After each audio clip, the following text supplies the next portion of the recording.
My dear friends, we love you so very much, there's not a single one among you who is not beloved by the heavens. You as courageous souls who are expanding the invisible love into physical form. We never criticize or condemn you. We never tell you that your feelings are wrong. You are all working very diligently upon your earth to bring more love into your lives and the lives of those around you. We see you through the eyes of love and compassion only. So many of you, however, are so very hard upon yourselves.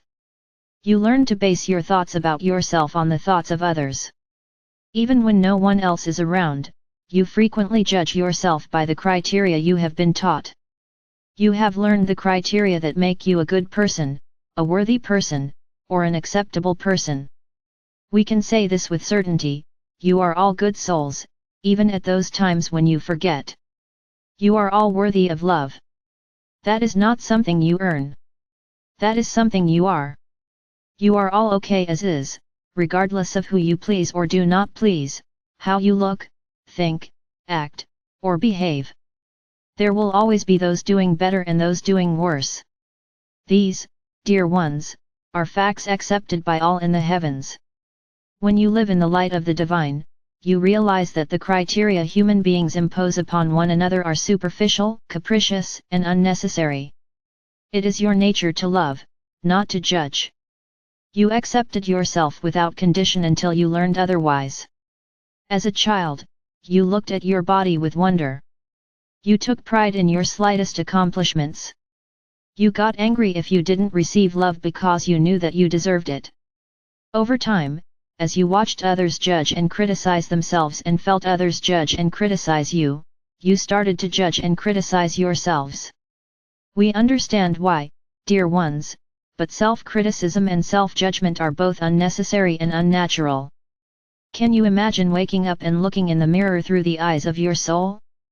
You might see wrinkles or bags under your eyes, but you'd accept them as surely as you accept, and even appreciate, the beautiful gnarled branches of a mature tree.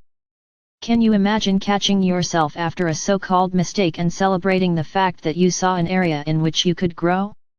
You'd be like those perfect plants who become stronger as they reach for the light each time they bump up against a rock in the soil. Can you imagine listening to someone share their opinion about you and seeing it only as that their opinion? You'd have compassion for people who feel the need to share their pain with you in the form of criticism, and you'd celebrate those wise enough to focus on your light.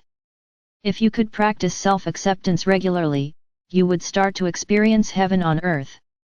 You would start to draw into your lives those who love and accept you as you are.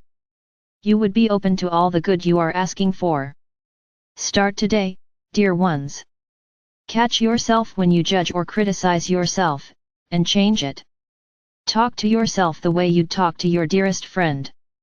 As surely as you learn self-judgment, you can learn self-acceptance, one choice at a time. If you are tired, rest. If you are passionate, chase your dreams. If you need comfort, wrap a blanket around yourself, give yourself a hug, and have a cup of tea. You might not think that such a simple thing as self-acceptance could cause profound changes in your life, but it can. Old resentments drop away, burdens will ease, and health can even improve. Your relationships will become more deeply authentic. Honor the divine within, dear ones, rather than making others your God. In a given moment, you are who you are, and that is okay. You are always good, always worthy of love, and always okay being exactly who you are. God bless you. We love you so very much. The angels.